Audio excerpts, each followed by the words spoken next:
Respetables autoridades, distinguidos profesionales que nos acompañan, profesores, docentes, estudiantes, personal administrativo, todas y todas.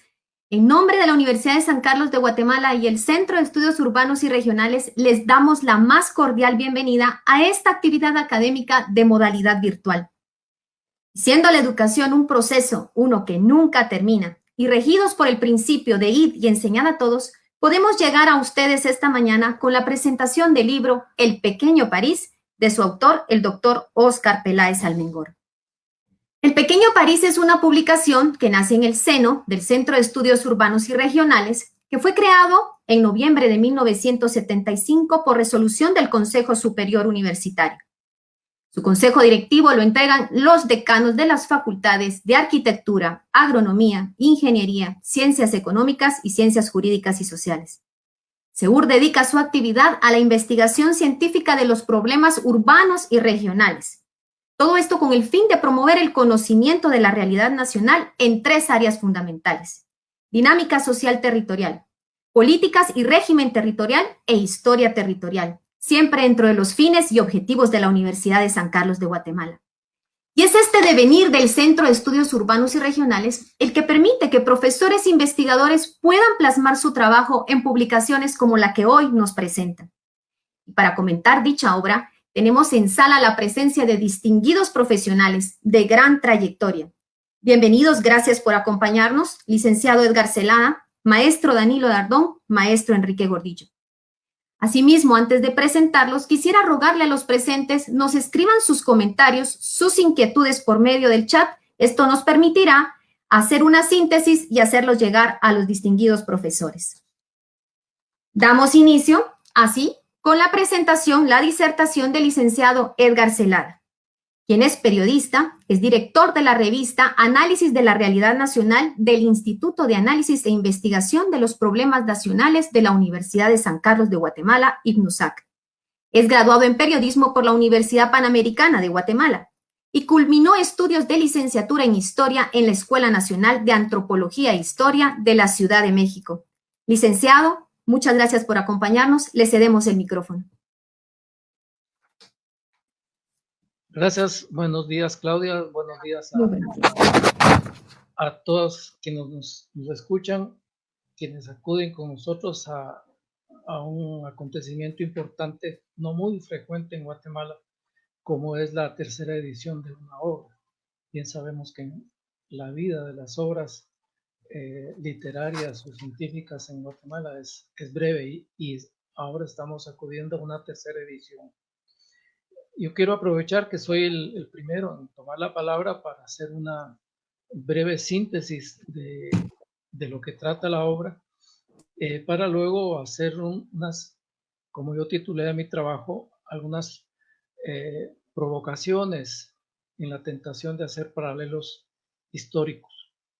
El estudio que nos presenta Óscar Peláez hace un recorrido a lo largo de cerca de medio siglo de la historia de Guatemala, específicamente de la ciudad capital, teniendo como uno de los ejes interpretativos la idea de que con los terremotos de 1917 y 1918 y la posterior reconstrucción, desaparece la urbe colonial fundada en 1776, pero modernizada en el último tercio del siglo XIX, precisamente en el periodo en que, no sin una carga de ironía, se le denomina como la Pequeña París. El texto tiene tres partes principales, en cada una de las cuales el autor se plantea propósitos diferenciados en la construcción del discurso histórico y su propuesta interpretativa. Así, se explica que en la primera parte se haga énfasis en la descripción de la ciudad, su topografía, su arquitectura, su estructura social y su entorno natural, a partir de la visión de visitantes extranjeros de la época, cuyos relatos ofrecen percepciones concurrentes y complementarias de la urbe, impregnada todavía de un fuerte como dominante sello colonial. En esa primera parte, si bien se alude a las obras de modernización y expansión urbana a partir de la Revolución Liberal, entre comillas, de 1871, y sobre todo gracias a la bonanza cafetera de finales del siglo XIX, queda claro que el nuevo soplo insuflado por el auge del cultivo y la exportación del aromático no fue otra cosa que, según la expresión de Pinto Soria, un acomodamiento de la vieja matriz colonial a las nuevas exigencias de la época. Dicho en palabras del autor, de Óscar Peláez, el desarrollo de las nuevas instituciones impulsadas por el liberalismo triunfante desde 1871 planteó la necesidad de nuevos edificios agregados a la urbe colonial que empezó a extenderse hacia el suroriente y el suroccidente del valle. Pero no se trata de un crecimiento espectacular, sino más bien pausado al ritmo de las variaciones demográficas de una pequeña ciudad con casi 56,000 habitantes en 1880, que 13 años después solo ha aumentado su población en 12,000 personas, pero que hacia el final del periodo estudiado ya ha duplicado el número de sus habitantes, que suman 112,000 almas en 1921. Es un crecimiento urbano y demográfico que deja invariable la estructura social piramidal descrita por uno de los autores que cita Peláez, H.W. Bates, y que por consiguiente no logra superar la sensación de que se trata de una ciudad pobre, sobre todo en las áreas que se van alejando del primer cuadro central. Es esa ciudad, herencia colonial en vías de lenta modernización, la que será destruida por los terremotos de diciembre de 1917 y enero de 1918. La descripción de la magnitud del desastre ocupa buena parte del primer capítulo, mientras que en la segunda sección el libro se dedica a referir los trabajos de desmembramiento y reconstrucción. Es en esta segunda parte donde se hilvana con finura el argumento de cómo la desatención gubernamental a las necesidades de la población pobre, contrastante con las aparatosas obras de demolición y de limpieza de los edificios estatales, contribuye a crear el malestar social que culmina con el derrocamiento del gobierno de Manuel Estrada Cabrera como resultado de la crisis política de marzo y abril de 1920. A estos acontecimientos y al efímero gobierno de Carlos Herrera se dedica precisamente la tercera parte del libro, el cual cierra con un breve capítulo de conclusiones al cual cabe sugerir a los lectores una atención especial. Estamos hablando de un libro de breves 112 páginas, detrás de las cuales se percibe el paciente trabajo de búsqueda, organización del material historiográfico y formulación reflexiva de una propuesta de lectura de la historia de la ciudad de Guatemala en un momento crítico de su ya para entonces centenaria historia.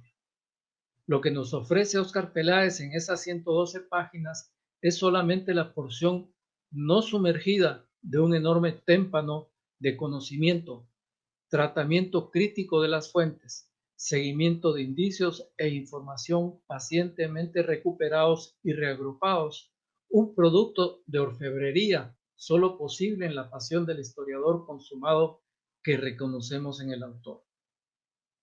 Con el ánimo de invitar a adentrarse en esta lectura particular de nuestra historia, me tomo la libertad de hacer algunos apuntes acudiendo tanto a la obra que comentamos como a otras fuentes pertinentes. El primero de esos apuntes se refiere a la descripción de la ciudad, que es tanto el escenario como el objeto de estudio al que se dedica Peláez.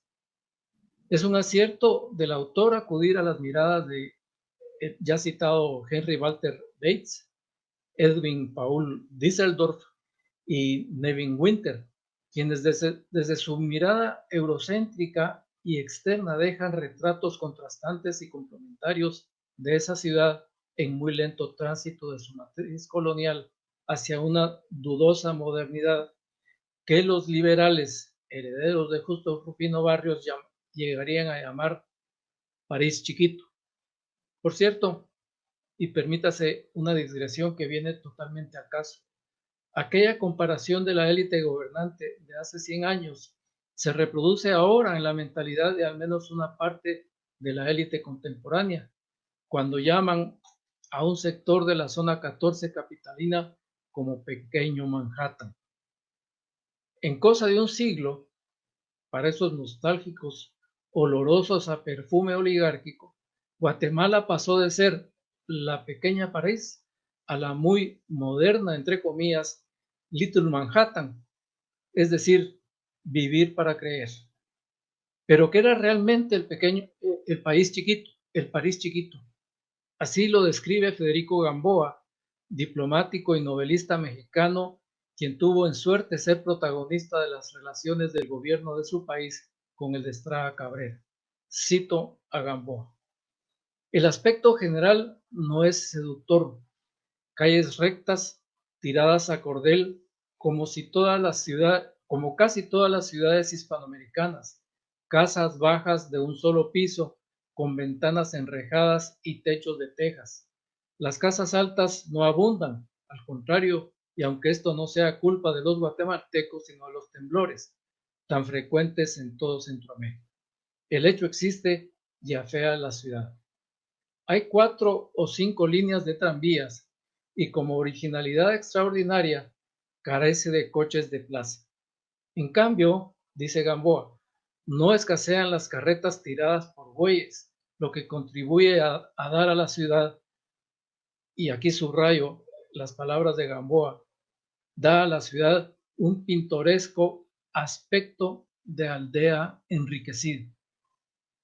La imagen que transmite el autor de Santa es difícil de referirla a un año preciso, puesto que el libro de memorias del cual fue tomada esta cita se publicó en 1922, pero Gamboa estuvo por primera vez en Guatemala en 1888. Después tuvo una estadía de 4 años, de 1899 a 1902, y una tercera en 1910 en las postrimerías del Porfiriato. Una visión bastante más idílica, bajo sospecha de ser financiada por el gobierno de Estrada Cabrera, es la de Charles Piper, quien en su monografía Guatemala, el país del futuro, nos dice en 1906 que Guatemala, la capital, es la mayor ciudad de América Central. Su emplazamiento es inusualmente saludable a 5,000 pies sobre el nivel del mar. La ciudad está situada en una escala espléndida, con muchas finas avenidas y parques. Está mejorando su sistema de tranvías, nótese el contraste con lo que nos dice Gamboa, está mejorando su sistema de tranvías cambiando hacia los movidos por electricidad. Tras de enumerar los edificios públicos especialmente notables, así lo describe él, esos mismos cuya destrucción por los terremotos y posteriormente descombrados, según la reseña de Peláez, este viajero nos informa que algunos de los parques, plazas y vías públicas están adornadas hoy con muy bellas estatuas de mármol o bronce, entre las cuales menciona las de Cristóbal Colón, Justo Rubino Barrios, Miguel García Granados y Fray Bartolomé de las Casas. Otro testimonio citable, escrito aún dentro del inmediato postcabrerismo, es el de Aldous Huxley, quien visitó el Caribe, Venezuela, Guatemala y México a finales de la década de los 20 del siglo pasado.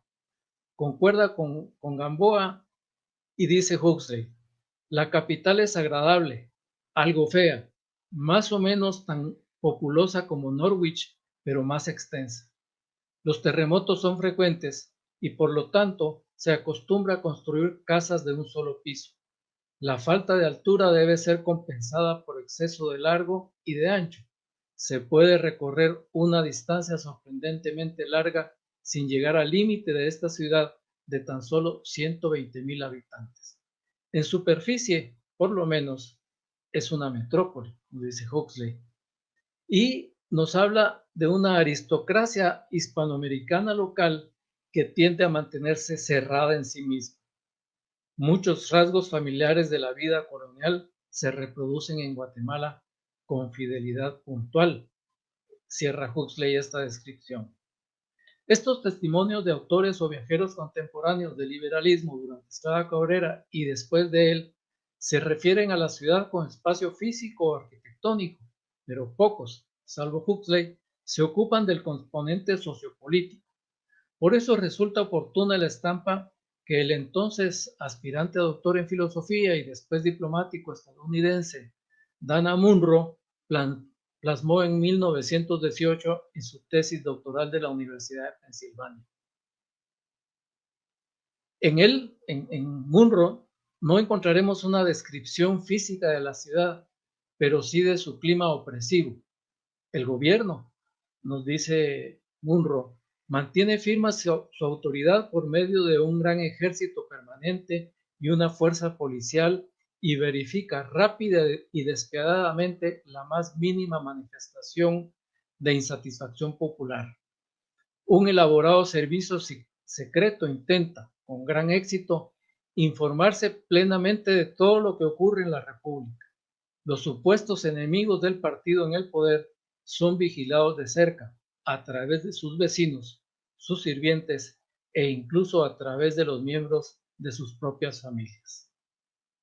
Y continúa, es peligroso expresar una opinión sobre asuntos políticos, incluso en una conversación privada. Gran parte del correo y especialmente el que proviene del extranjero se abre y se lee en la oficina de correos. Se desaconseja la formación de clubes sociales debido a los posibles resultados políticos y es imposible para un hombre destacado en los círculos oficiales tener muchos amigos sin despertar desconfianza. Las personas que son sospechosas son encarceladas o restringidas en su libertad, y si esto que sigue les llama la atención, recuérdense en su pasado presente cercano, agrega, o incluso desaparecen misteriosamente. He dejado deliberadamente esa extensa cita en este lugar para de aquí saltar a otro asunto que me interesa destacar del libro de Óscar Peláez. Me refiero a cómo se derrumba la dictadura a pesar del sistema de espionaje mencionado por Munro. Quienes conocimos esa parte de la historia a través de las páginas de Exe Pericles de Rafael Arévalo Martínez o El Autócrata de Carlos Guay Ospina, podemos captar la importancia de la conexión que en el pequeño París se hace entre el malestar social post-terremoto y los acontecimientos políticos de marzo y abril de 1920. Es verdad que Peláez no llega a abordar la cuestión en los términos en los cuales me refiero a ella, seguramente porque no es el objeto de estudio de su obra. Sin embargo, la lectura del libro nos permite ver cómo se gesta un proceso de erosión de la legitimidad del gobierno de Estrada Cabrera, que se derrumba no tanto por el terremoto, cuanto por la insensibilidad frente a las demandas ciudadanas no atendidas después de la catástrofe.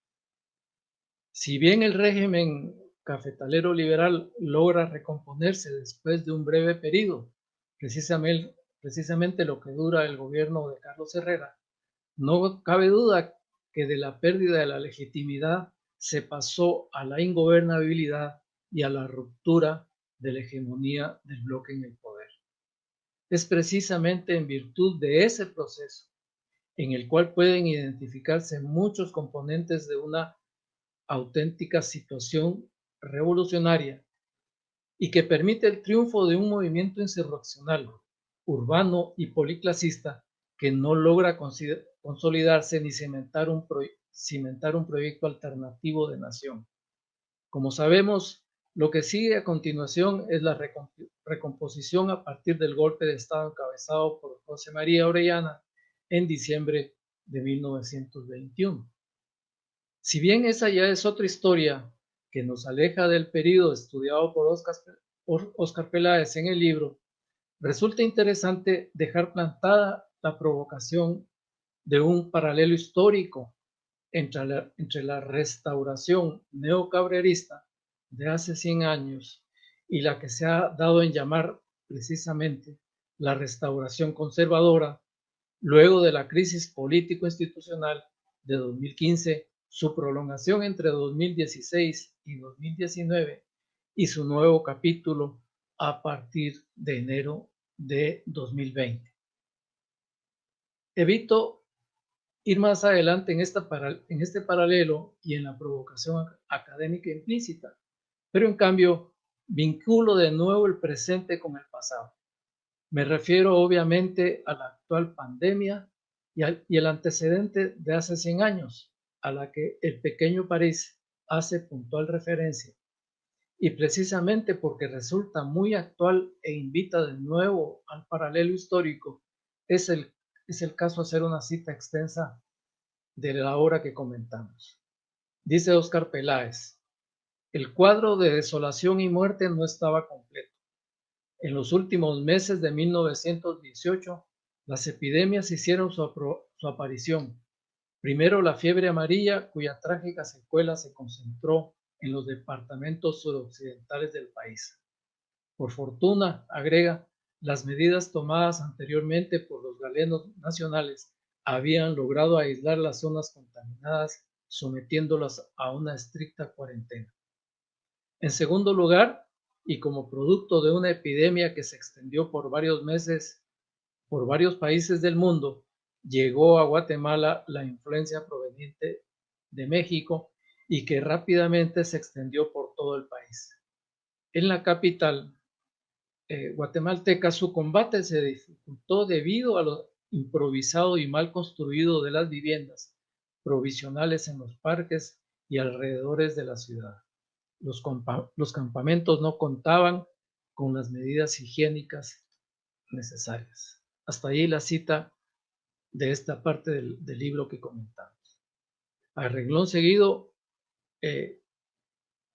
informa Peláez sobre la muerte de Alvin Struce, presidente del Consejo Superior de Salubridad y jefe de la oficina de la Fundación Rockefeller, que llegó a dar asistencia en este periodo de epidemia.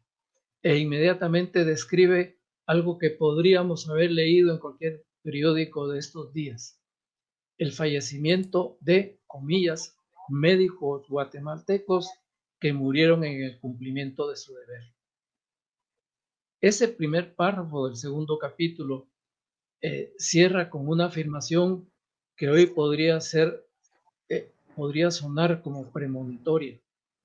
De esta manera, los males que sufrió la población se vieron agravados, acumulando factores de intranquilidad social que posteriormente se manifestarían con toda su fuerza. Estoy muy lejos de sugerir que los ecos premonitorios de ese comentario puedan convertirse en una fatalidad histórica. Vivimos tiempos muy distintos a los de hace 100 años. Pero mal hace un país que se niega a escudriñar en su historia para atisbar lecciones para el presente y el futuro. Los paralelos que he planteado con un propósito totalmente provocador, ojalá pudieran estimular a nuestras y nuestros colegas historiadores y periodistas a explorar esas vetas, especialmente la de la pandemia de la mal llamada influenza española. Gracias a la acuciosidad de paisanos residentes en México, pude encontrar algunas referencias periodísticas, 3 debidas a la no menos acuciosa labor de José Molina Calderón, un verdadero decano del periodismo económico nacional en su columna de Prensa Libre, y otra más sugerida o surgida del teclado de Méndez Vides, quien la publicó en el periódico. Pero aún hay mucho para hacer en investigación histórica, en particular del periodo del que se ocupa el pequeño París. Y precisamente porque hoy todo ese trabajo está por delante, debemos congratularnos por esta tercera edición, pues aquí se nos muestra el camino, se proponen temas, se ejercitan métodos y se dan lecciones fecundas sobre el tratamiento de las fuentes. Enhorabuena para Guatemala, enhorabuena para la Universidad de San Carlos de Guatemala y una agradecida congratulación a su autor. Muchas gracias por su atención. Gracias por sus aportes, licenciado Celada. Quisiera comentarle que desde ya como Lisette Castro, lo felicita a usted por hacer una excelente relación entre elementos históricos y los elementos actuales. Y dejaremos al final de las 3 presentaciones la ronda de preguntas. Continuamos entonces con el maestro Danilo Dardón, quien es candidato a doctor en investigación social por la Universidad Panamericana de Guatemala. Tiene una maestría en Historia Latinoamericana por la Universidad Internacional de Andalucía, España. Es licenciado en Historia por la Universidad de San Carlos de Guatemala, profesor e investigador, y asimismo director del Instituto de Investigaciones Históricas, Antropológicas y Arqueológicas. Dejamos en el uso de la palabra, maestro. Muchas gracias. Muy buenos días a todos y a todos. En primer lugar, quiero agradecer al CEUR por esta invitación a presentar el libro del doctor Óscar Peláez, El Pequeño París, en esta tercera edición. Y es que 1917 a 1920 es un periodo especial para Guatemala, pues incluye una serie de catástrofes naturales y también sociales, como advierte el autor. Entre diciembre de 1917 y enero de 1918, varios terremotos causan graves daños en la ciudad de Guatemala que prácticamente la destruyen. Luego se manifiesta una epidemia de fiebre amarilla en los departamentos del suroccidente del país y finalmente llega la influenza, que se extendió a toda la República. Pero si esto no fuera suficiente, al concluir la segunda década del siglo XX, la ciudad es bombardeada por el ejército de Manuel Estrada Cabrera durante 6 días que van del 8 al 13 de abril de 1920. El estudio del doctor Peláez explica aquellos acontecimientos en el marco de la ciudad, es decir, en el marco de sus habitantes, devolviendo en ese sentido carne a la ciudad, carne como expresaba en forma metafórica Marc Bloch. Recordaba el viejo historiador francés, detrás de los rasgos sensibles del paisaje, detrás de los escritos en apariencia más fríos y las instituciones en apariencia más completamente desapegadas a quienes las han establecido, están los hombres. Se refiere, por supuesto, a la sociedad humana, hombres y mujeres que la historia pretende captar. El esfuerzo de investigación establece nexos explicativos como factores de causa y efecto entre las precarias condiciones de vida a las que fueron conducidos los guatemaltecos en los últimos 4 años de la segunda década del siglo XX por los fenómenos ya mencionados, con la crisis política que trajo como consecuencia la salida violenta y forzada finalmente del presidente Estrada Cabrera, el dictador que ese año cumplía 22 de estar en el poder. Los hechos desencadenantes se muestran unidos al ejercicio del poder dictatorial. En fin, plantea identificar cómo las condiciones precarias de vida afectaron a los capitalinos y los empujó a tomar las armas y a buscar nuevas condiciones de vida y además buscar también la libertad política. El capítulo primero inicia con un título apropiado, pues nos indica a plenitud cuál es el contenido del mismo. La ciudad de Guatemala desde los ojos de viajeros e inmigrantes. Para el efecto, el autor toma los escritos de 3 personalidades, H.W. Bates, Erwin Paul Diesseldorf y Nervin Winter.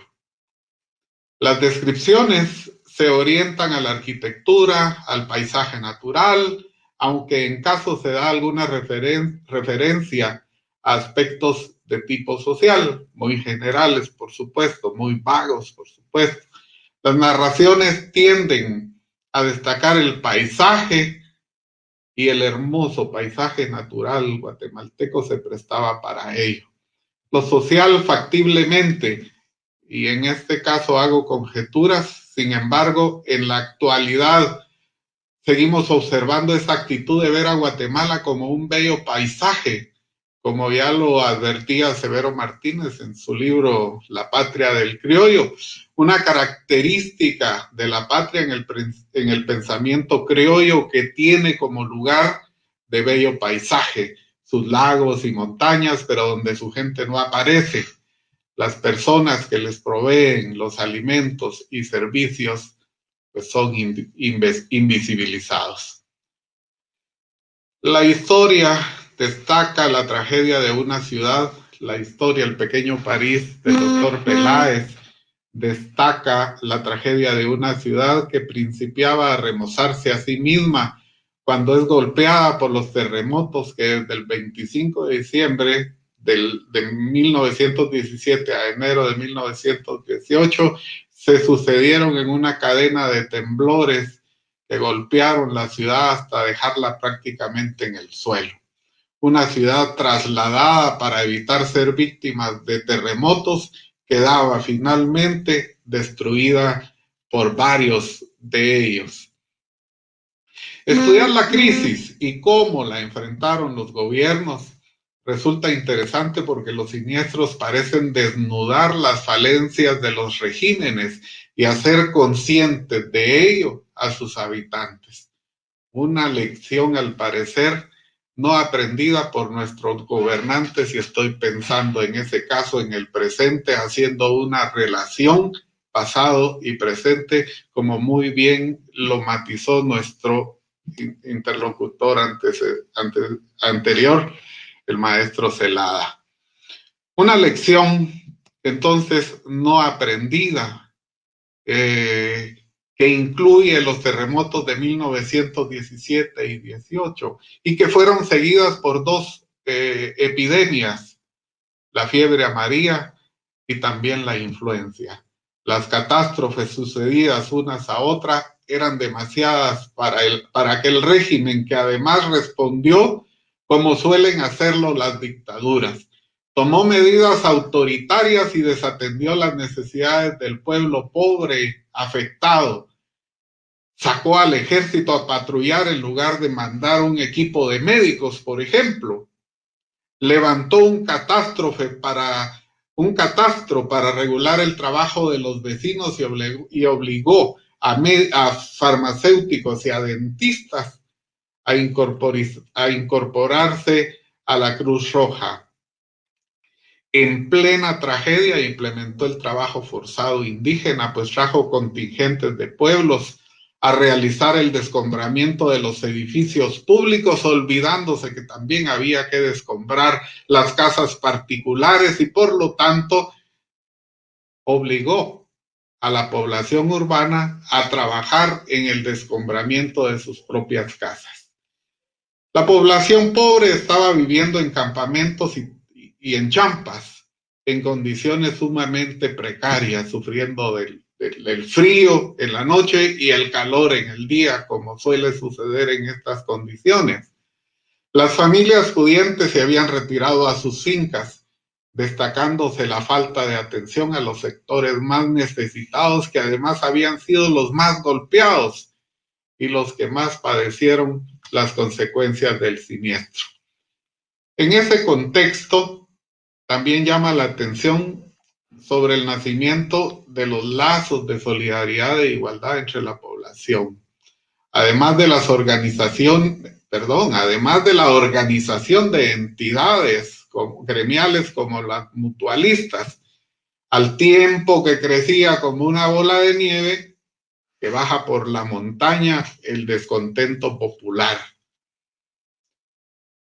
El capítulo segundo advierte del cuadro de desolación y muerte en la población que se había extendido que se había extendido luego de los terremotos por la aparición de la fiebre amarilla y de la influencia, factores que generaron una enorme mortandad, tan grande que obligó al gobierno a autorizar el establecimiento de cementerios provisionales en fincas y también en poblaciones. El autor adelanta una primera conclusión indicando que el agravamiento de los males de la población como factores que sumaron al incremento de la intranquilidad social, más tarde se manifestó como una enorme fuerza en el movimiento de 1920, que todos lo sabemos, pues votó de la presidencia al dictador Estrada Cabrera.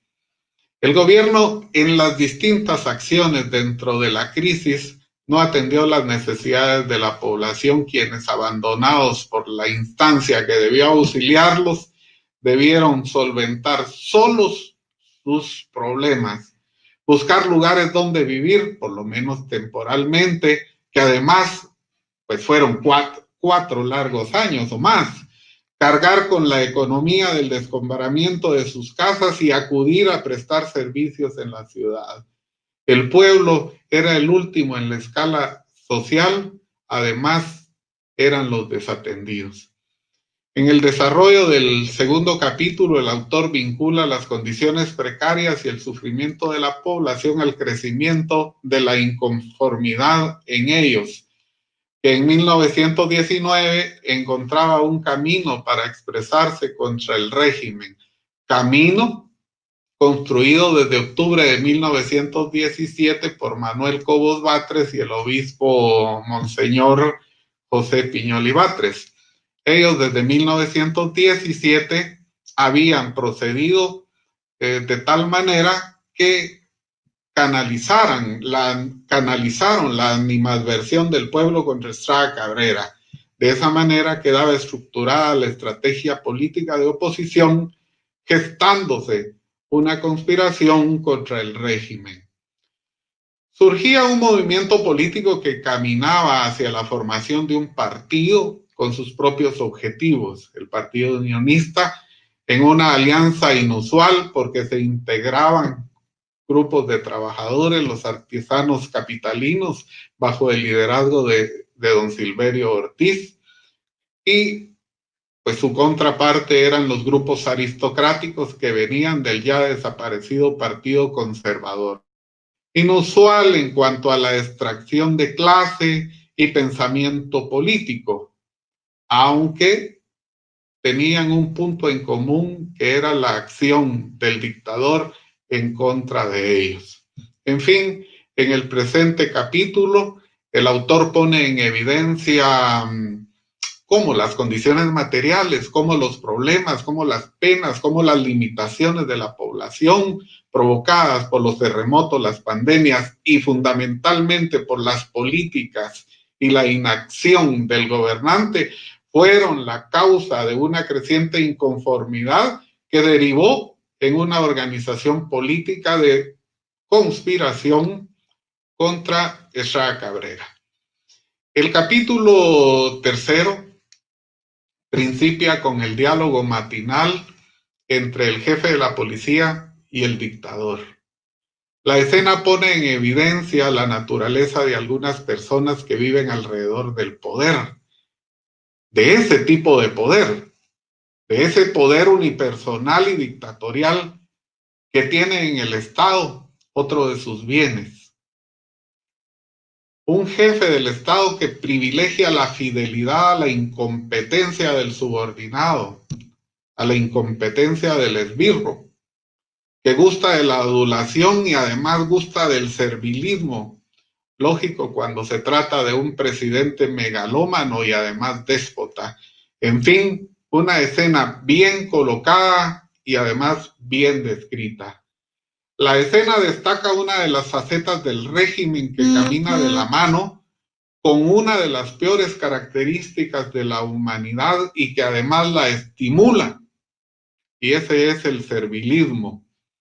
Así, por la madrugada, una persona había llevado al señor presidente un papel que contenía el acta de fundación del Partido Unionista. No era y no fue la única persona que hizo eso. Luego llegaron dos más.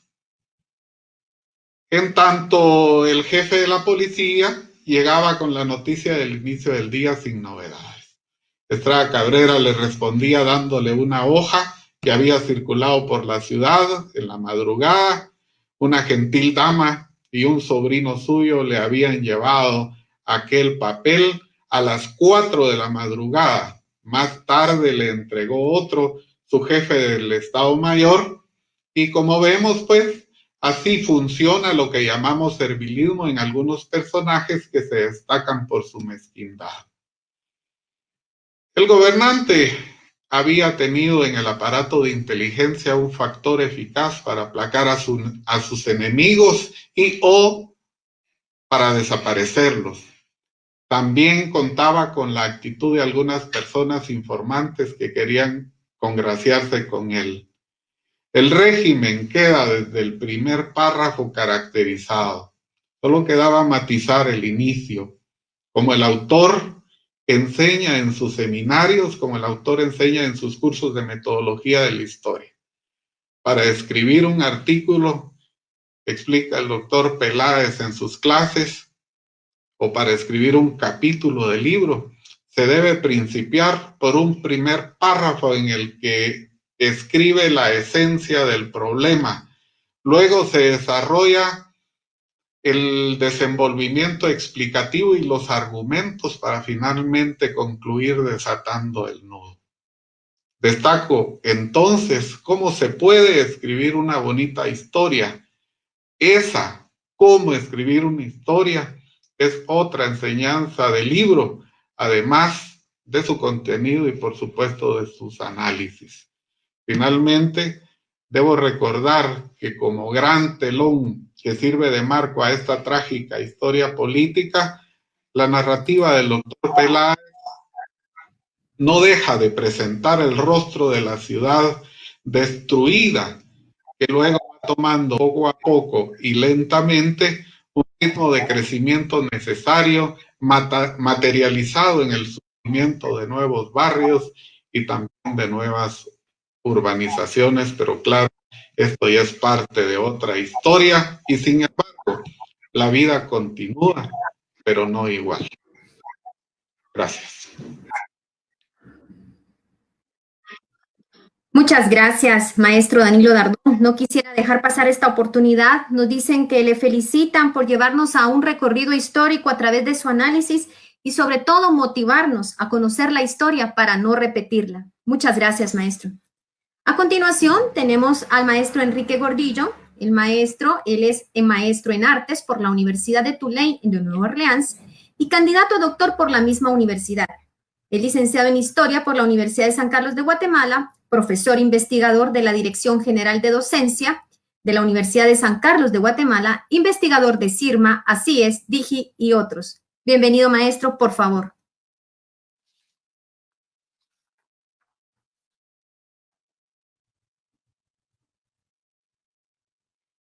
Le rogaríamos, maestro, encender su micrófono si usted es tan amable. Perdón. Gracias. En primer lugar, pues felicitaciones al CEUR y felicitaciones al autor del libro, que concuerdo con Edgar Celada en que es motivo de celebración en Guatemala. Primero que se escriba un libro, luego que sea un libro de historia y luego que el libro muestre que ha sido utilizado y que hay demanda, lo cual amerita que se haga una tercera edición. Entonces, creo que es algo notable. No voy a entrar en los detalles porque ya tanto Edgar como Danilo ahondaron en el tema, pero sí algunas cosas que son muy importantes, ¿verdad? En primer lugar, sobre la poca producción que hay en términos de historiografía sobre el periodo de Estrada Cabrera. Son muy pocos los libros que existen sobre uno de los periodos más importantes de la historia de Guatemala. Apenas está los que ya mencionó Edgar, el libro de Wildo Ospina, El Autócrata, el de Rafael Arevalo Martínez, Pericles, la tesis de Catherine Rendón, está el el texto escrito por el profesor Augusto Casali, y son contados. Y luego también algunos, la mayoría, son muy específicos. Por ejemplo, tanto el Autócrata como el de ese Pericles se refieren a la parte política, a los acontecimientos y a la figura específica del dictador. Pero es una de las partes que me gusta de este libro, es precisamente el esfuerzo por ver un tema desde un punto de vista más complejo, ¿verdad? Que es ver el desarrollo de la ciudad, que es un tema fascinante, ¿verdad? Es cómo podemos nosotros ver cómo esa ciudad que más se parecía a un pueblo grande a finales del siglo XIX o en 1871, que es el punto de referencia, cómo llega a ser lo que es en la actualidad, una ciudad monstruosa, ¿verdad? Desordenada, caótica, extendida tremendamente. Y en realidad, en términos históricos, es muy poco el tiempo. Entonces, ese es uno de los temas que aborda el libro. El otro tema que me parece que es también muy interesante es el tema de los desastres naturales y en la forma de abordarlos, de responder de los gobiernos. Y en este caso las consecuencias de lo que el autor llama los errores políticos, ¿verdad? Agredir a la población cuando estaban pasando los momentos más difíciles. Y finalmente también la parte en la que el autor vincula el desarrollo de la ciudad, las tareas para resolver un problema derivado de fenómenos naturales, la crisis agravada por la pandemia de la influenza española, y a esto se suma ya el malestar político que les permitió a los últimos conservadores todavía poder acceder al poder, más o menos por año y medio, hasta que nuevamente la élite liberal retomó las riendas en la restauración a la que se ha referido Edgar Celada. Entonces es un esfuerzo muy interesante, muy bien logrado, creo yo, de cómo todas estas cosas confluyen para provocar la caída del dictador, ¿verdad? Entonces, es una historia, en mi opinión, muy viva, porque es muy cercana ya a los de mi generación, ¿verdad? Es una historia que vivieron mis abuelos, ¿verdad? Mi abuelo estaba en la Politécnica, era profesor de la Politécnica cuando fue el atentado de los cadetes, y la familia de mi abuelo sufrió muchas de estas cosas que ocurrieron aquí. Luego vemos algunos rastros muy vivos en la ciudad. Cuando hacemos un recorrido por algunos barrios del centro histórico, de la zona 1, vemos, por ejemplo, la parte de la colonia Centroamérica, con esos pequeños callejones, también otros en el barrio de la Recolección, ¿verdad? Pues estos en realidad surgieron precisamente como consecuencia de los terremotos, ¿verdad? Originalmente fueron estos campamentos que se mencionan en el libro, y que posteriormente se les dio opción de compra Entonces podemos ver ese tipo de cosas ahí. Me gustaría en términos también de provocadores, como dice Edgar, referirme a algunos temas muy interesantes, ¿verdad? El primero es el del desarrollo urbano. La ciudad originalmente fue diseñada para una población bastante limitada, ¿verdad? La ciudad que iba de la actual Avenida Elena hasta la 12 Avenida y que iba de la primera calle a la 18 calle. Esos eran los límites de la ciudad, rodeada de barrancos, rodeada de límites naturales, ¿verdad? Pero ya con el desarrollo de la caficultura empieza a transformarse. Recuerdo que el historiador Manuel Rubio Sánchez me enseñó una vez un mapa de la ciudad de Guatemala a principios del siglo XIX y me sorprendió que no lo reconocía muy bien, porque era increíble la propiedad que tenía la iglesia. ¿Verdad? Actualmente lo que quedan son los templos, San Francisco, la Recolección, Santa Clara, la Merced, Santo Domingo, pero es que no eran solo eso las propiedades de la iglesia. Las propiedades de la iglesia en realidad eran conventos enormes. Creo que lo único que va quedando es donde está la sede del IDAE, el antiguo convento de Santo Domingo.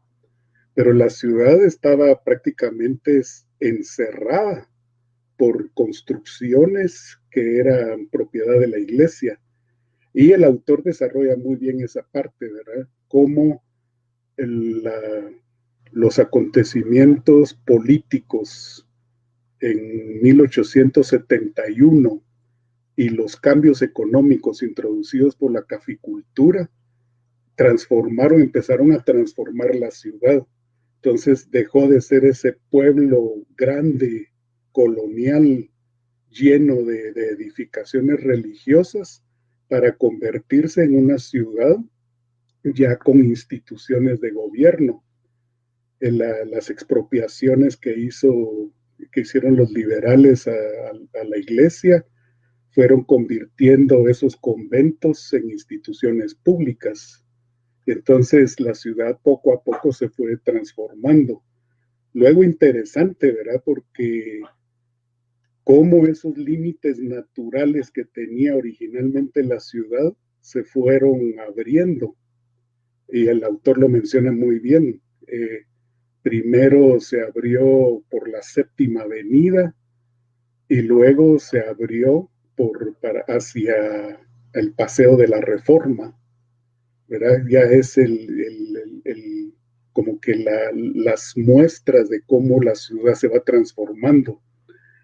Y muy interesante porque siempre el desarrollo urbano va aparejado del crecimiento económico.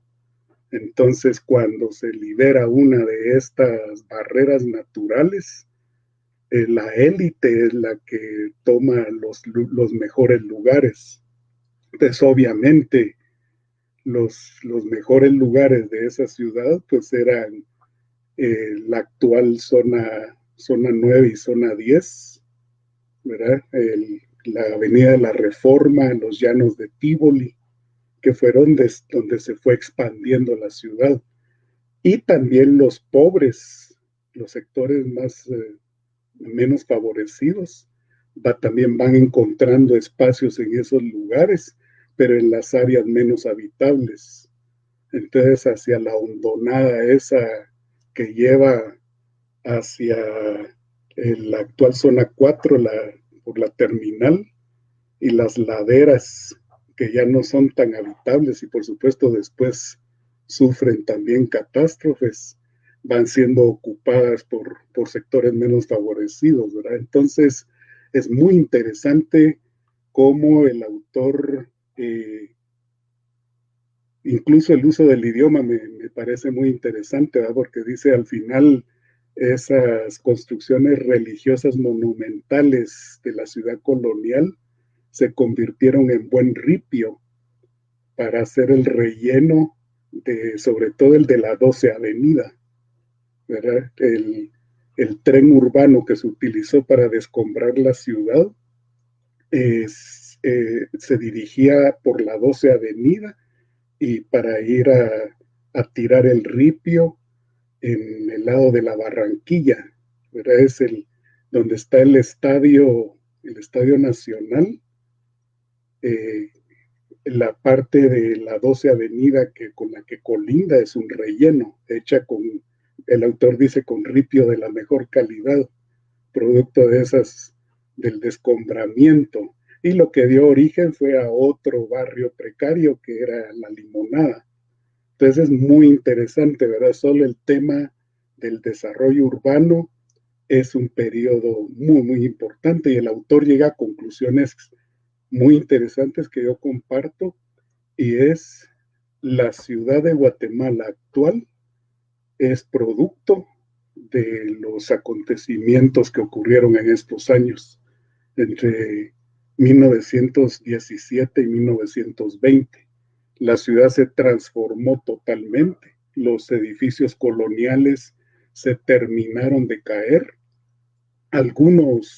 los templos fueron reconstruidos, la gran mayoría de las construcciones religiosas del centro de la ciudad son reconstruidos, incluso el portal del comercio. Y luego pues surgió un nuevo tipo de arquitectura, un nuevo tipo de uso del espacio, ¿verdad? Con fines ya más públicos, más de gobierno, no de uso religioso. Entonces es muy interesante esa parte. Por otra parte, el autor toca el otro tema que es fascinante, ¿verdad? Que es la confluencia de factores que hacen que el mal manejo de una crisis se pueda convertir en una crisis política, ¿verdad? Que fue lo que ocurrió en ese momento. Entonces, el autor habla de que se conjugaron factores como el autoritarismo, el involucramiento de la iglesia, ¿verdad? Las prédicas que hizo el obispo Piñol Batres, las condiciones materiales de vida de los vecinos, las precariedades en los campamentos que se formaron por el terremoto y el surgimiento, como los vecinos fueron abandonados por el gobierno. Todas las acciones de descombramiento se dirigieron hacia los edificios públicos y la población fue dejada a su suerte. Entonces, eso también forzó a la organización dentro de los campamentos, que es uno de los puntos más interesantes, ¿verdad? De hecho, son los inicios de la historia del movimiento obrero en Guatemala. Entonces surgieron líderes obreros que empezaron originalmente en tareas de reconstrucción, de descombramiento y luego de habilitación de espacios como las escuelas, ¿verdad? Entre esos, el autor menciona mucho el liderazgo de Silverio Ortiz. Luego, pues ante la crisis, también grupos desafectos de empresarios y de intelectuales se unieron, se aliaron con los artesanos y los estudiantes y empezaron también ya las acciones políticas. Y aquí creo que el autor lo hace muy bien al mencionar la torpeza política del gobernante, ¿verdad? Que en lugar de atender las demandas que eran totalmente legítimas de la población ante el abandono, lo que hizo fue agredirlos. Si alguno tiene más o menos mi edad y tiene todavía algún familiar mayor, le puede preguntar sobre lo terrible de esa semana trágica. Estrada Cabrera mandó bombardear la ciudad desde su casa en La Palma, en la actual zona 5, y también utilizando los fuertes, ¿verdad? Matamoros y el castillo de San José, y empezó a bombardear la ciudad, que es una tontera increíble, ¿verdad? Querer controlar con violencia extrema a la población, y lo que provocó fue una reacción contraria, el aglutinamiento de la población en su contra. Y finalmente, pues, cercaron la población. El autor menciona que fueron alrededor de 10,000 personas las que rodearon la casa del presidente en La Palma, y intervino el cuerpo diplomático para que Estrada Cabrera renunciara, ¿verdad? Entonces, es muy interesante cómo el autor va conjugando estos elementos, ¿verdad? Cómo la confluencia de todas estas cosas explican cómo fue que cayó este régimen. Interesante en la parte de los elementos paralelos con la actualidad. Si bien la historia no se repite, porque las situaciones son distintas en cada situación, en cada momento, pero sí hay cosas de las que se aprende. Esa es una de las funciones de la historia, ¿verdad? Entonces es el abandono en el que se dejó la población primero ante los terremotos y luego ante la pandemia fue terrible. Richard Adams dice que hubo más de 70,000 muertos por la pandemia de la gripe española. Él calcula que fueron entre 70,000 y 150,000. O sea, fue una mortandad terrible, ¿verdad? Entonces, situaciones también de las condiciones materiales de vida en la que la gente vive, y que también, si no se atienden, pues hay momentos de explosión, ¿verdad? Entonces, creo que es un libro que vale la pena tener, es un libro que creo que todos deberían de leer. Y nuevamente, felicitaciones al CEUR y felicitaciones a Óscar Peláez por la tercera edición de este libro. Muchas gracias. Muchísimas gracias, maestro. Gracias por su disertación. Nos hacen llegar que le agradecen por llevarnos a este recorrido histórico, por su análisis, pero asimismo también por tocar aspectos tan importantes como lo es el desarrollo urbano y los elementos básicos de una crisis como la que estamos viviendo. Muchas gracias, maestro. Queremos agradecer a nuestros seguidores por sus comentarios que nos han hecho llegar, los cuales resumo en muestras de aprecio, felicitaciones y reconocimiento, tanto para el autor, doctor Óscar Peláez Almengor, como para los distinguidos profesionales. Asimismo, tenemos algunas preguntas que quisiera plantearles y que esperaría a que ustedes, señores comentaristas, le dieran respuesta. La primera que nos plantean es: ¿cómo piensan la transformación urbanística de la ciudad pospandemia 2020?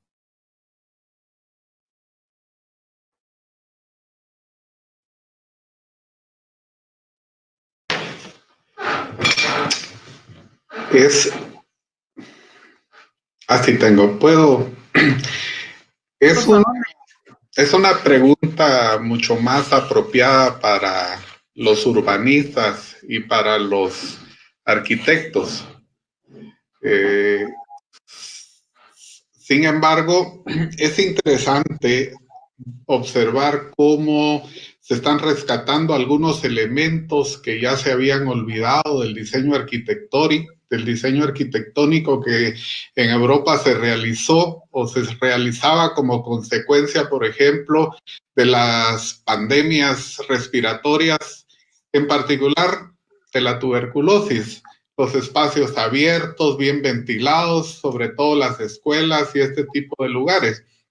Entonces, sin duda alguna, las necesidades nos obligan a buscar soluciones a problemas, a los problemas que nos están agobiando en este momento, y uno de ellos pues, ya se dio en el reciente próximo pasado, ¿verdad? Con la cuestión de la tuberculosis, que era una pandemia de años realmente muy intensa en todo el mundo. En Guatemala, en la década de los 40, era una enfermedad tremenda, terrible, y que afectaba a muchas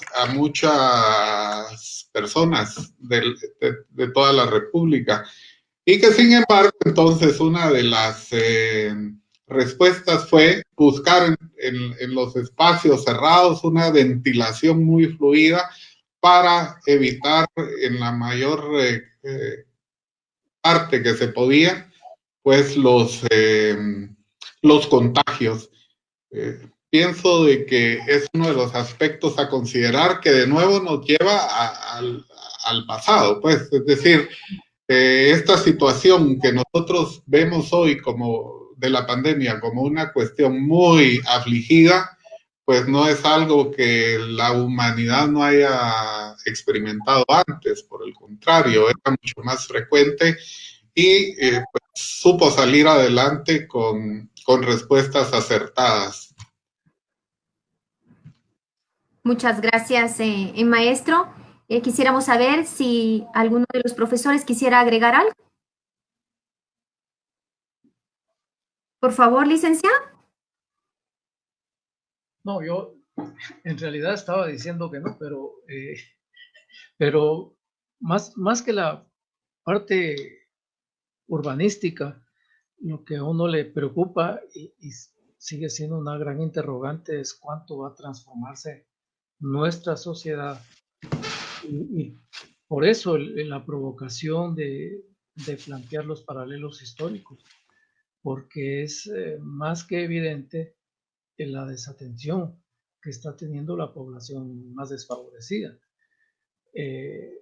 Está claro que aquí no va a haber repetición de la historia, pero los factores del malestar social se están sembrando.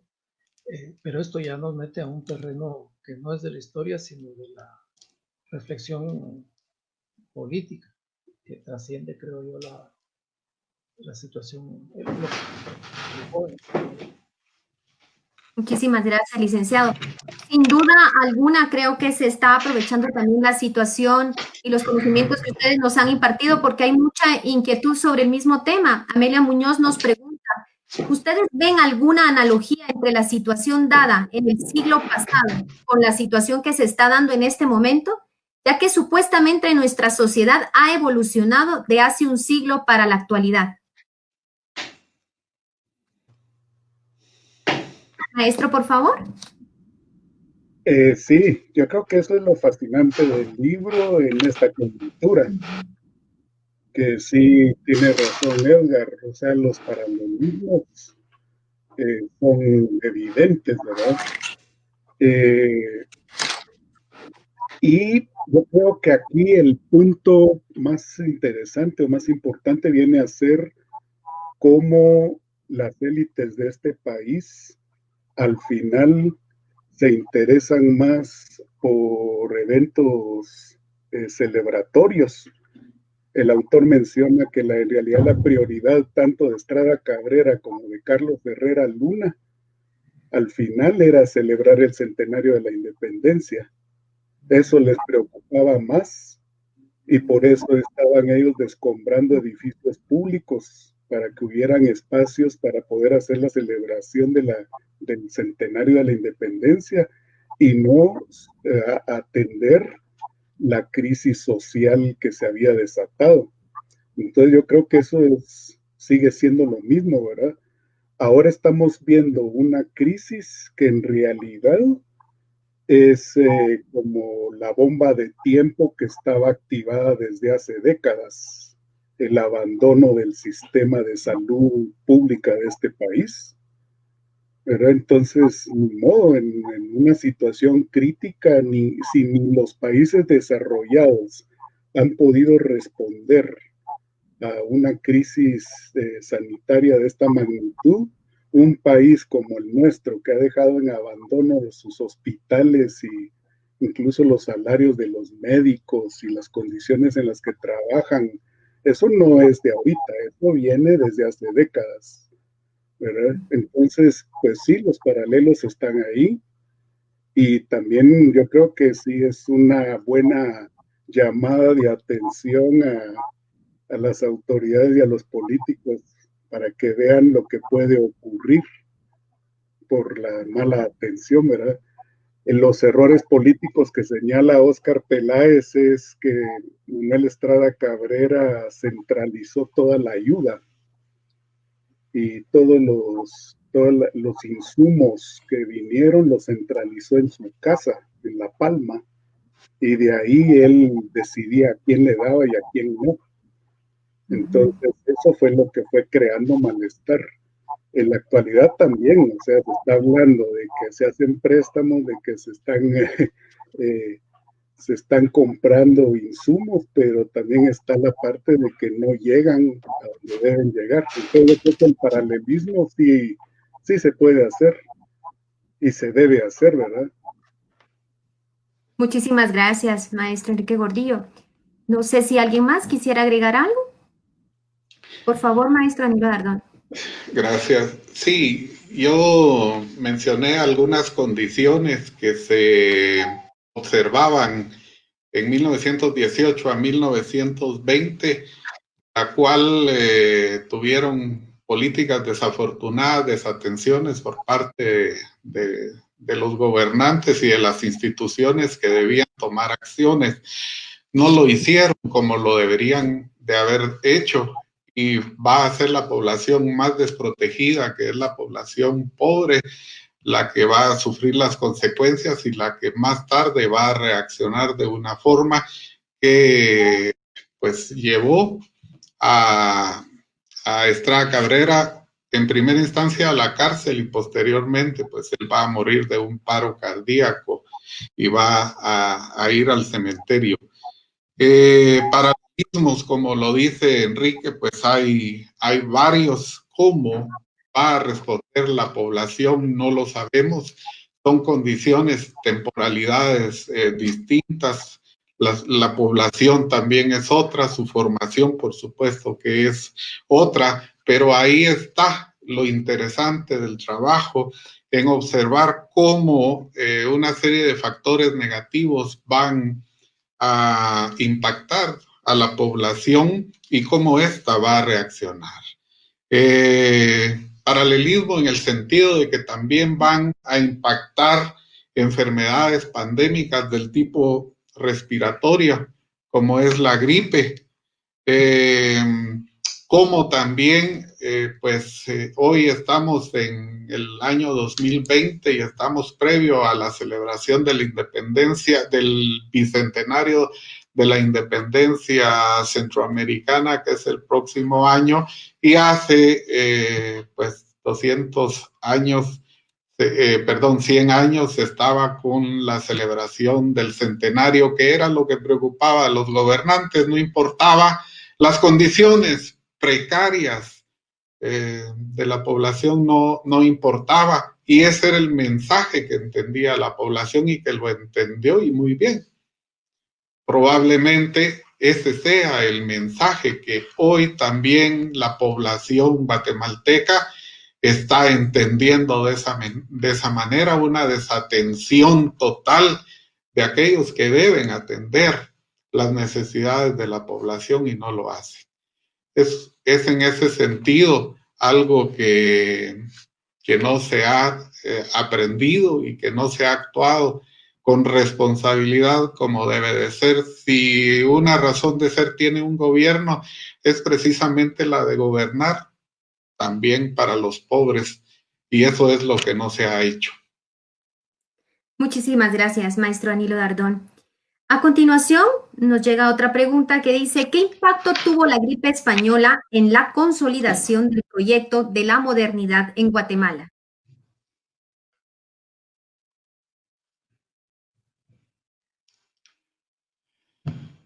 Ustedes me indican, profesores. ¿Sí, maestro Gordillo?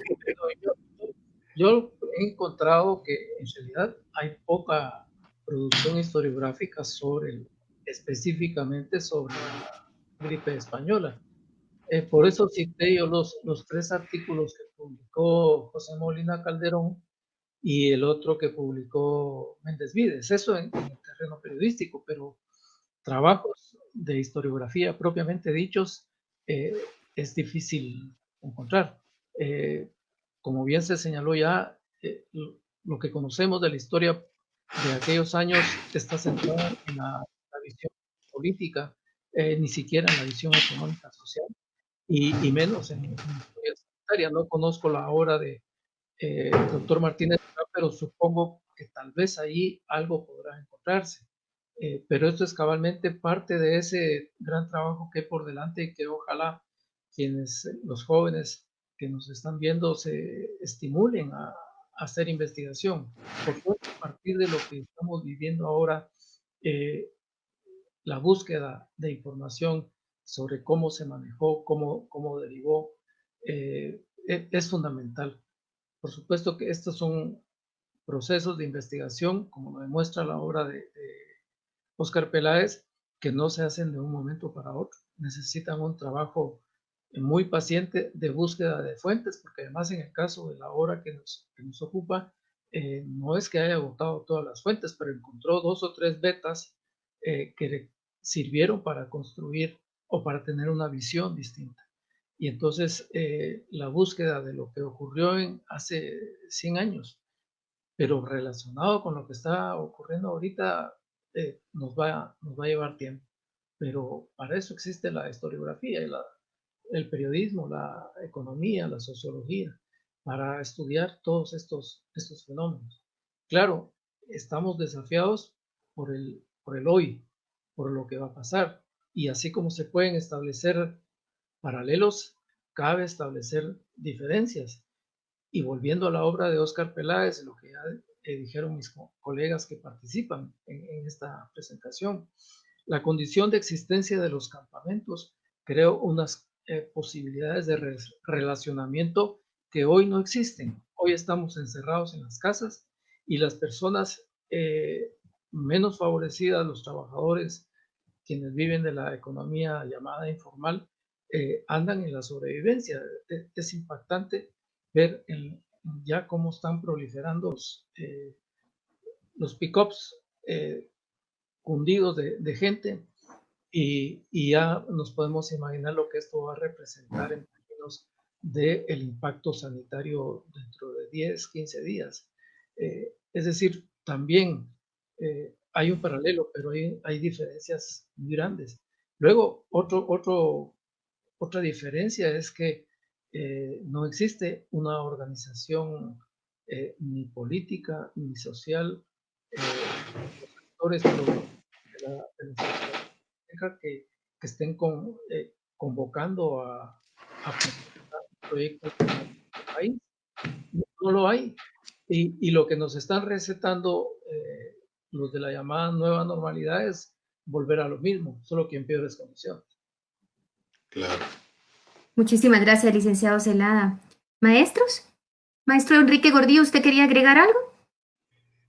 Sí, coincido con lo que dice Edgar. En realidad hay muy poco.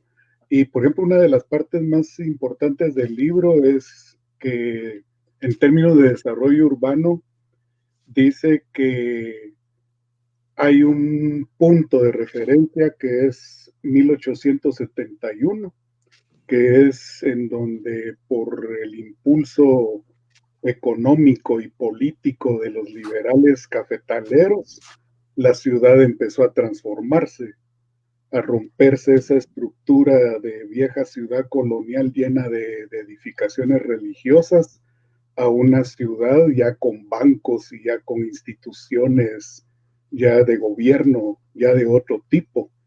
pero lo dice muy bien, que también el gobierno de Estrada Cabrera fue un freno a ese desarrollo urbano que se venía dando desde 1871. Aquí hay una explicación económica y es la caída de los precios del café a finales del siglo XIX, en 1898, las crisis económicas. Y entonces sí, este periodo del gobierno de Estrada Cabrera tampoco estudiado.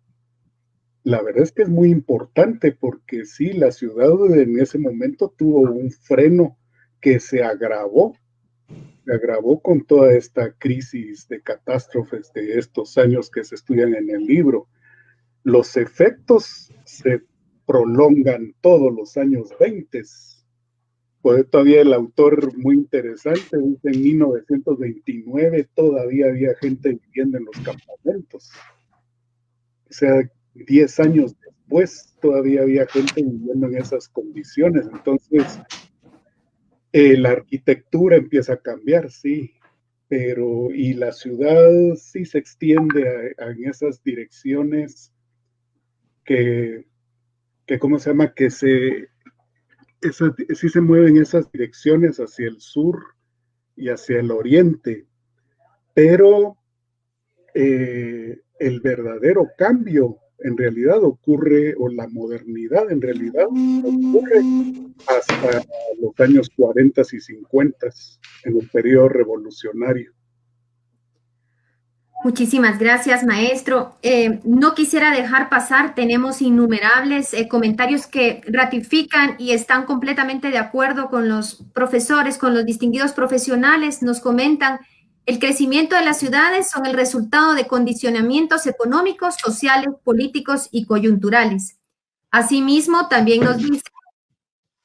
nos felicitan a los distinguidos profesionales que realmente hay muchas expresiones de aprecio por parte de la Dirección General de Investigación, los compañeros por parte del Centro de Estudios Urbanos y Regionales. Desde Uruguay, Raquel Echtreger los saluda a todo el equipo, al doctor Oscar Peláez, felicita y a los participantes por la presentación de la obra y las disertaciones. De igual manera, tenemos cerrada la ronda de preguntas, a menos de que ustedes, distinguidos profesores, quisieran agregar algo. Si es así, pues, ¿qué más podríamos pedir nosotros esta mañana? Prominentes disertantes y extraordinarias exposiciones. A continuación, quisiera yo dejarlos en el uso de la palabra con el doctor Oscar Peláez Almengor, quien actualmente es director del Centro de Estudios Urbanos y Regionales. Tiene un doctorado en Filosofía y maestro en Artes por la Universidad de Tulane de Nueva Orleans. Es licenciado en Historia por la Universidad de San Carlos de Guatemala. Realizó estudios de licenciatura y maestría en Historia en la Escuela Nacional de Antropología e Historia de México, con un gran acervo de publicaciones y sobre todo un gran compromiso con la educación y la investigación. Doctor Oscar Peláez. Muchísimas gracias. Bueno, en primer lugar quiero pues manifestar mi agradecimiento a Edgar Celada, a Danilo Dardón, a Enrique Gordillo, porque pues aceptaron de buen agrado y de buen gusto participar en esta presentación. Creo que sus comentarios han sido muy valiosos, son muy interesantes comentarios. Yo estoy sumamente complacido por haber despertado en ellos pues esta inquietud de comentarios, la calidad también de los comentarios. Decirles que el gran amigo Edgar Celada, como él es director de la revista del IBNUSAC, ha ofrecido que estos comentarios van a publicarse también en la revista del IBNUSAC.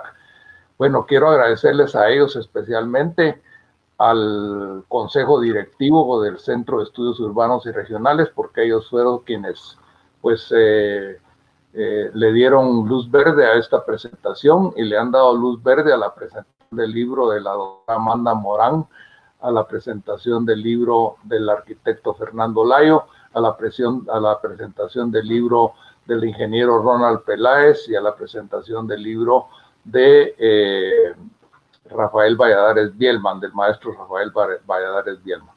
Entonces, a todos, al consejo directivo, a los integrantes del SEUR, a nuestros comentaristas, pero también quiero agradecer especialmente a las personas que guiaron este trabajo en su momento, que fue el director de la tesis de maestría, fue el doctor Ralph Lee Woodward Jr., quien se encuentra ya retirado de la docencia, del trabajo después de dirigir cerca de 32 tesis doctorales en la Universidad de Tulane. Quiero agradecerle al doctor Guillermo Náñez Falcón, quien ya falleció, un hombre que se dedicó toda su vida al fortalecimiento de la Biblioteca Latinoamericana de Tulane University, que es quizá en estos momentos la mejor biblioteca en el mundo que existe sobre Guatemala. Quiero agradecerle también a Trudy Giger, a la doctora Trudy Giger, quien fue miembro del Tribunal Examinador. Bueno, y particularmente a mi queridísimo amigo Michael Polucci, que se encuentra pues atravesando por no buenos tiempos en cuanto a su salud. A él, en Alberta, Canadá, a su querida esposa Wendy, pues dedicó este pequeño acto. Bueno, muchísimas gracias, y yo creo que el libro está a disposición de todos en el sitio del SEUR. Ahí pueden bajarlo momentáneamente. Quienes quieran luego una versión en papel del libro, pues en cuanto estemos disponible, vamos a hacérselos saber a todos en nuestras oficinas del SEUR o en las oficinas de Sofos, que es nuestra distribuidora. También Artemis Edinter distribuye nuestros textos. Y pues no me queda más que agradecerles a todos, al esfuerzo del SEUR, al esfuerzo de Nelson Morales, al esfuerzo de Claudia Portillo, al esfuerzo de Brenda Hernández, al esfuerzo de Lourdes Gallardo, el poder haber llevado adelante esta transmisión, que es la segunda transmisión que vamos adelante de manera virtual, y es la primera que hacemos solamente con el equipo técnico del SEUR, a quienes felicito porque el trabajo ha sido excelente. Muchísimas gracias a todos, y un beso cariñoso siempre de mi parte. Muchísimas gracias, doctor Peláez. Después de estos minutos de intercambio, conocimiento, interacción, no nos resta más que agradecerles de nuevo a cada uno de ustedes, profesionales que nos acompañaron, nos obsequiaron su tiempo, a usted, doctor, por esta obra que hoy presentó, y a los presentes, a los distinguidos que hoy nos siguieron a través de esta plataforma, porque sin ustedes no sería posible crear estos espacios. Invitarlos, retarlos a que le den lectura a esta obra que, como bien le decía el doctor, se encuentra en los documentos descargables de la página oficial del SEUR, e invitarlos, como decía Úrsula Le Guin, a que continuemos, demos historia a lo que ya es historia, así que demos lectura a esta historia, y sobre todo a cada uno de ustedes para que continuemos con este proceso de la educación. Muchísimas gracias a ustedes.